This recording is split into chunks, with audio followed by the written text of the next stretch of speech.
I can't afford a theme song, so this is just a dumb song. Please make me a good theme song and send it to me right quick. Wow, my introduction really sucks. Hey kids. It's a late night for me. It's about 1:30. I was gonna go to bed, but I'm just a little bit too wired, and I thought I'd challenge myself with a special kind of video. I thought it'd be interesting if I went for an entire video without swearing. Never gone a whole video without swearing before, so I thought I'd answer a few questions and address some topics that some people have been throwing my way. Now, before we get to the questions, I thought I'd talk a little bit about YouTube here for a second. It's always on my mind. I'm stuck on this website. It's insane. I mean, I've been watching for a little while now. I'm not going to say since its beginning. I think I came just a few months later to start watching. But somebody, I don't know the man too well, he seems like a cool cat, sent me a graph. And I would post a link, but I don't have it offhand, showing the growth of the site in terms of hits. When you look at websites, there's a big race to see who's growing the fastest and getting the most hits. And there are a lot of good websites out there, but I was actually really darn proud to see that YouTube is growing. This might spark a little bit of rivalry here. It's growing faster than MySpace, which I think is awesome. I see it almost replacing TV probably in a few years. Well, okay. Not replacing TV, but augmenting it. I can see it as being a huge feature of that kind of thing. And it's always great to see what floats to the top. I'm not going to say it rises to the top, because some people have underhanded ways of getting on the most viewed or most discussed list. You know who you are. I'm really glad to be a part of this site. It's introduced me to tons of good people. It's gotten my message out there, and I'm glad you guys can deal with me longer than 5 minutes. I mean, it's hilarious. Then, of course, we could just post 8 seconds of looking at ourselves and get tons of hits. Which is why I don't get too stressed about not being on the most viewed or most discussed list, because I look, and for a short time, I mean, just looking at the most subscribed channels, I'm being outdone by one channel that's posting.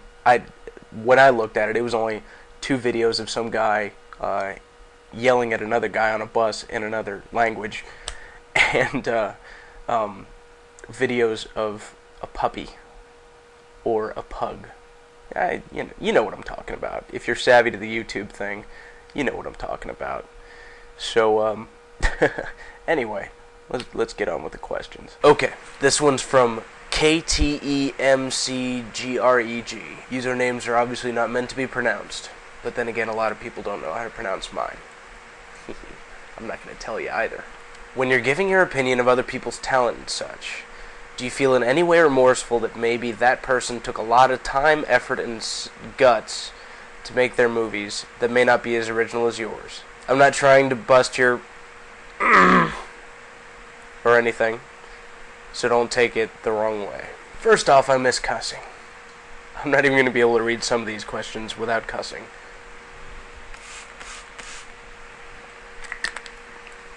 I'm sick, so bear with me.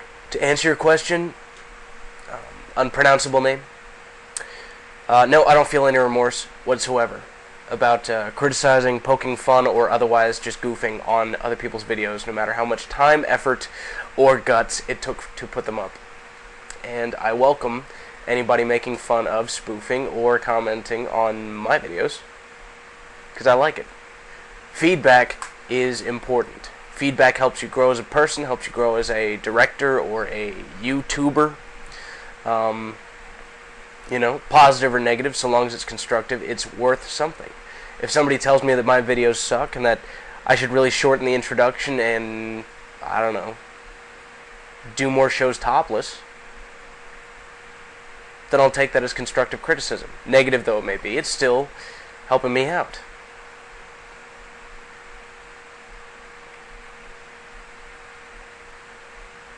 I'm debating whether or not to do this topless. I really am.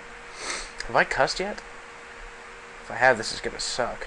One person wrote, I'm not gonna say who they are, just in case they're embarrassed. I'm actually gonna care about somebody's feelings for once. Do you consider yourself a nerd? And this is in parentheses, if I'm prying, I apologize, but you did ask for questions, and parentheses. Why do you not have a girlfriend anymore? I would totally tap that. But you know that.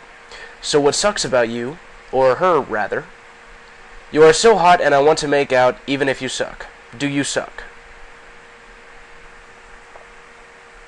It could be taken so many ways. I'm really trying to think of a way to answer that without cussing or being dirty. Oh, this is so hard to do. I hope you guys appreciate this. Why do I not have a girlfriend anymore? My last relationship got extremely serious, extremely fast, and then she turned into a whole nother person. That's the short version. So what sucks about me? I brush my teeth in the shower sometimes. My room is almost completely in shambles all the time. It's very rare that it gets picked up. See, look, the bed isn't even made. The bed is not made. Look, there's stuff on the floor. You can see the scale. Look, there's the scale. Got a book. There's my journal. Don't look. Don't look at my journal. There's my alarm clock. A Samuel Adams beer box that's serving as a bed stand. Another book. Pants. I think there's underwear somewhere involved in there. And a plate. A dirty plate. That sucks about me. But usually I have at least 10 to 15 minutes notice before anybody comes over to my room or my house. Either one. So yeah, that answers that one. Kaiza Jade, I'm guessing that's how you pronounce it, asks, could you talk about obesity that's sweeping across America? You said in one of your videos that you exercise. I'm not sure if that's daily, weekly, but I was wondering, what's your exercise regimen? Do you take anything specifically to build better muscle, diet, or do you not, or are you not that hardcore about it? I also wondered what exactly you do at work. I know you entertain people with the fire breathing. I don't know if that's all that you do. We're going to take this one at a time. Obesity across America. Obesity has become as American as apple pie and red, white, and blue. As far as I'm concerned, it's not in the hands of McDonald's, it's in the hands of the people that are eating McDonald's. And eating McDonald's. And eating McDonald's. And eating McDonald's. And Wendy's, and Taco Bell, and KFC, and blah, blah, blah, blah, blah, blah, blah. About a year and a half ago, I weighed 260 pounds. I've lost 70 pounds since then, and for those of you doing math at home, that means I'm 190 right now. So as far as I can see, there are no fat people, just lazy people. And I do understand that there are some people that have genetic problems. Some people have diabetes and they can't lose it. You know, they have water weight, that kind of thing. But the majority of people don't have that. No. They are just motivationally challenged, horizontally embellished, festively plump. I was that way. I changed. Granted, I still have some fat going on. That's my fault. But I lost a lot of weight in a reasonable amount of time by just working out. My exercise regimen. I'm not very hardcore about it. Nowadays, I mainly stick to boxing. Not sparring, because I don't, I'm not going to injure my pretty face. I'm a big wimp. I'm not going to step into the ring with anybody anytime soon. As for what I do for a living, I'm a waiter. Closest I get to fire at my job is lighting a little candle to keep drawn butter hot for people's lobster. Which is sad, because I would love to do some entertaining stuff there. Outside of work, I do juggling, I do magic tricks, I do fire breathing, fire eating, all kinds of different stuff. But at work, no. Good evening. Can I get you a cocktail or a glass of wine? Or maybe could I have the chef prepare you a wonderful appetizer? They're lovely. Being a waiter isn't all that much fun. Not to me personally. Being a waiter, you come to really become the waiter. Some people have jobs where they can just leave their jobs at work. When you're a waiter, you take that home. You are thinking about Mr. 5% tip the entire week.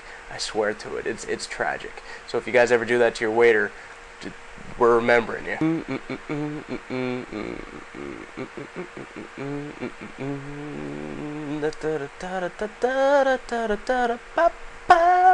One thing I'm freaking psyched about. Doom, the original first-person shooter psycho game. The first person shooter It's coming to cell phones. A Doom RPG. It's blowing my mind here. I remember when my stepdad got Doom 2 on CD, and he was so upset because he didn't have a CD-ROM. A CD-ROM! He was still working off of floppies. Remember when 3.5-inch floppies were a good thing? Yeah, see, I punned without being vulgar. Well, without being nasty. But back to Doom. This is one of my first games I ever had any experience with. It's what got me into gaming in the first place. And I gotta say, I'm both psyched and extremely depressed that it's gonna be on cell phones. I'm not gonna say it demeans the Buddha of Doom. What I will say is that it's, no, forget it. It is demeaning Doom. Putting it on a cell phone, you're taking what should be like a big screen experience, you know, where you get into it. I mean, you guys, well, not all of you, but some of you know you're into it. I mean, your face is about 7 inches from the screen. Got those surround sound earphones on. Here's something over there. Oh, over there. And somebody walks in the room and, well, it's fun. So to put that on a cell phone is just, it's going to kill most of the appeal of the game.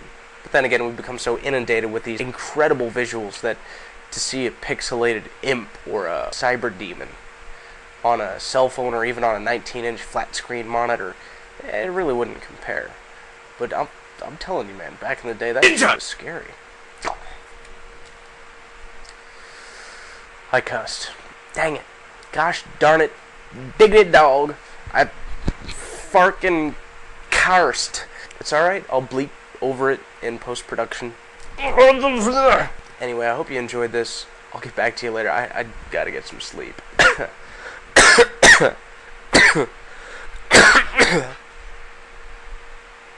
gotta get some sleep and I gotta get some cough medicine. So I'll see you next time.